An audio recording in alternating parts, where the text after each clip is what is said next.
ವಿಠಲ ರುಕುಮಾಯಿ ದೇವರ ವಾರ್ಷಿಕೋತ್ಸವಕ್ಕೆ ಸಕಲ ಸಿದ್ಧತೆ. ಜೋಯಿಡಾ ತಾಲೂಕಿನ ನುರ್ಜಿ ಗ್ರಾಮದ ದುದಗಾಳಿಯ ಶ್ರೀ ವಿಠಲ ರುಕುಮಾಯಿ ದೇವರ ವಾರ್ಷಿಕೋತ್ಸವವು ಮಾರ್ಚ್ 30ರಂದು ಭಕ್ತಿಭಾವದಿಂದ ನಡೆಯಲಿದೆ. ವಾರ್ಷಿಕೋತ್ಸವದ ಅಂಗವಾಗಿ ಮಾರ್ಚ್ 27ರಿಂದ 31ರವರೆಗೆ ವಿವಿಧ ಧಾರ್ಮಿಕ ಕಾರ್ಯಕ್ರಮಗಳು ಆಯೋಜಿಸಲಾಗಿದ್ದು, ಭಕ್ತರಲ್ಲಿ ವಿಶೇಷ ಉತ್ಸಾಹ ಕಂಡುಬರುತ್ತಿದೆ. ಮಾರ್ಚ್ 29ರಂದು ರಾತ್ರಿ 12 ಗಂಟೆಗೆ ಅಗ್ನಿಕುಂಡಕ್ಕೆ ಪೂಜೆ ನೆರವೇರಿಸಲಾಗುತ್ತದೆ.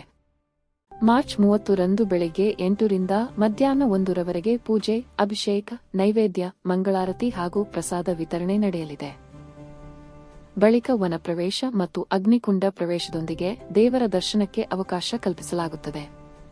ಅದೇ ದಿನ ರಾತ್ರಿ 12 ಗಂಟೆಗೆ ಸಾಂಸ್ಕೃತಿಕ ಕಾರ್ಯಕ್ರಮವಾಗಿ ಮಾಯಚೆ ಪೂಲ ನಾಟಕ ಪ್ರದರ್ಶನ ನಡೆಯಲಿದೆ.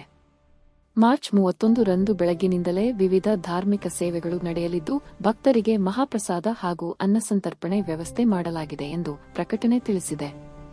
ಭಕ್ತರು ಹೆಚ್ಚಿನ ಸಂಖ್ಯೆಯಲ್ಲಿ ಭಾಗವಹಿಸಿ ದೇವರ ಕೃಪೆಗೆ ಪಾತ್ರರಾಗುವಂತೆ ದೇವಸ್ಥಾನದ ವತಿಯಿಂದ ಮನವಿ ಮಾಡಲಾಗಿದೆ.